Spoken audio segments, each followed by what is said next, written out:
Father. Call me Caleb.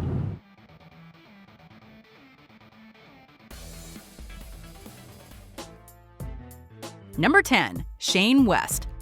Prior to breakout roles on ER or the film A Walk to Remember, Shane West guest starred on Buffy in its second season. You could have fooled me. West played Sean Dwyer, a member of the Sunnydale High swim team.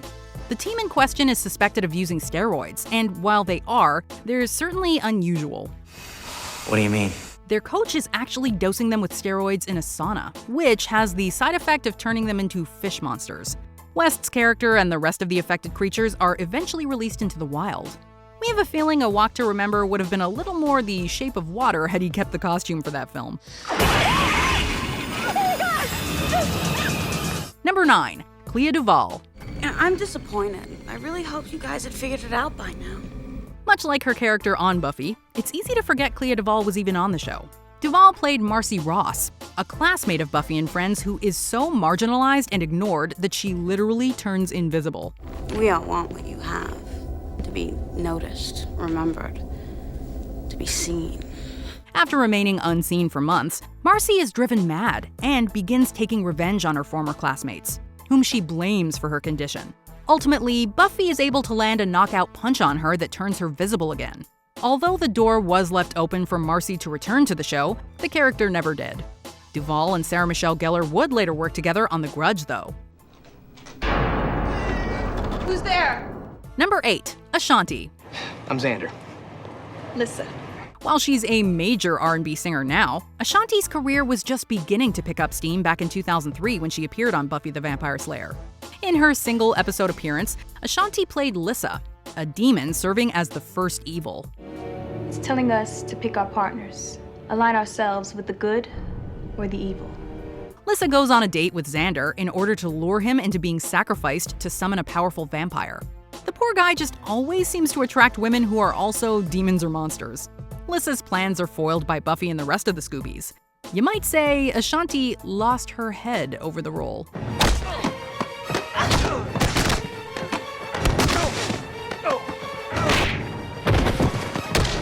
Number 7. Felicia Day. I've seen one.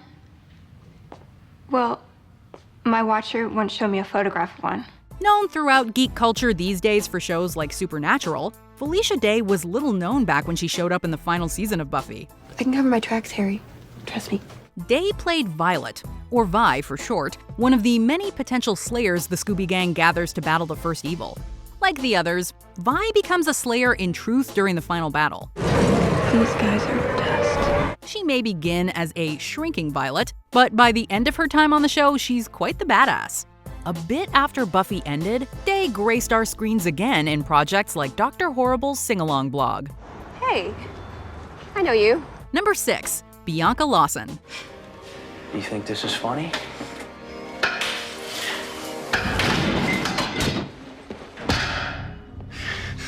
I think it is funny now. Speaking of other slayers, Bianca Lawson also played another in the line of vampire killers. After Buffy's brief death, Lawson's character Kendra Young becomes the current slayer, Even if it killed me, another slayer will be sent to take me place. demonstrating herself to be a more by-the-book slayer, as well as one who embraces her role more fully. There's initially friction between her and Buffy.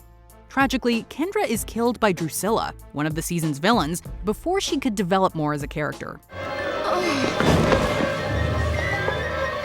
Night. Although Kendra may be dead and the show over, Lawson could easily reprise her role with little difficulty since she's barely aged a day in the time since her episodes aired. Number 5. Nathan Fillian. Well, you didn't happen to fall in with devil worshippers, did you? While he may have played the main minion of the Big Bad for Season 7, it's still a bit easy to forget Nathan Fillian appeared on Buffy. His character, Caleb, a misogynistic ex-priest and serial killer, is so against his usually roguish charming type that a lot of us just forget he was on the show. But thanks, Father. Call me Caleb. Still, his role on Buffy is pretty major, given that he's the right-hand man of the first evil, putting many of its plans into action, and even putting out Xander's eye. You're the one who sees everything, aren't you? Well, let's see what we can do about that. He does such a good job making us hate him that by the time Buffy finally kills him, we're glad to see him go. You don't have the... Who does nowadays? Number 4. Kal Penn. An actor famous for his role in the Harold and Kumar films, Kal Penn played a character who indulged in a different intoxicant in his guest spot on Buffy the Vampire Slayer. Penn appeared as Hunt, an upperclassman of Buffy's at college, who she begins drinking with after getting dumped. Well, tell us about yourself. Hunt, his friends, and Buffy get a little more than a hangover from the alcohol, though, as a spell in the beer turns them all into primitive cave people. Kal Penn has had quite the resume. White House staff member during the Obama administration? Yes. Drunken caveman? Also yes. Okay, great. Number 3. Pedro Pascal. Wow, sorry. No, I wasn't looking. These days, Pedro Pascal is a huge star. He's become famous for roles in shows like Game of Thrones, Narcos, and The Mandalorian. All right, pal. It's time to go. But Pascal only had a few roles to his name in the late 90s when he appeared on Buffy. Pascal played Eddie, a fellow freshman Buffy meets on her first day at college. The two of them immediately hit it off. However, Eddie is unfortunately turned into a vampire, forcing Buffy to stake him. That's pretty much the plan. Luckily, Pascal doesn't have that vampiric visage in real life. Otherwise, he might have to start taking roles that have him cover up his face for large periods of time. Oh, wait. Number 2. Wentworth Miller. Which of us are going to take a little night dip down the beach? Dang, the Sunnydale High swim team was just stacked with talent, wasn't it?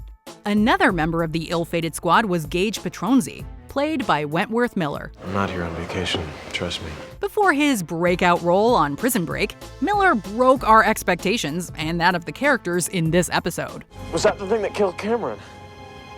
No, that was something else. Initially believed by Buffy and her friends to be the next victim of the Gill monsters, Gage actually ends up being turned into another one of the creatures. Miller delivers plenty of snark in the role, at least before he gets all green and scaly. Before we unveil our number 1 pick, here are some honorable mentions. Amber Tamblyn, Dawn's briefly appearing bestie who gets personal with a vamp. Hey, Summers. Did you get over the wall okay? Yeah. My sister thinks I'm staying at your house. Rachel Bilson, one of the potential slayers, and object of Xander's fantasies. I've never been with a man before either. Colleen. I've never been with her in front of a man before. Jason Bear, old friend of Buffy's who betrays her to become a vampire. I look good, don't I? But let me tell you something. I got maybe 6 months left, and by then, what they bury won't even look like me. John Ritter, legend, played a surprisingly sinister love interest. We should probably be hitting the road. Hitting the road? You're going to love the house. It's furnished just the way you like it. I spend a lot of telling me what to do. Time decorating. Conchata Farrell, nurse who helped turn the swim team into fish monsters. They're gonna be monsters. Carl, please, don't make it any worse. You've already lost 3. Number 1, Amy Adams. Beth, what are you? I was looking for you. A bona fide movie star? Sure, now. But Amy Adams was just another working actor in the early 2000s, and she appeared in plenty of TV guest spots, including Buffy. Adams portrayed Tara McClay's cousin Beth. Beth and Tara's other family members are adamant that Tara return home with them, claiming that she has a demonic side. You've been lying to these people for a year, and now you've put a spell on them, is that right? However, this is merely a lie meant to keep the women in their family down. Thankfully, Adams herself doesn't share Beth's backwards views on women or magic. If she did, she'd never have gotten her big break in Enchanted. Is that a bad thing?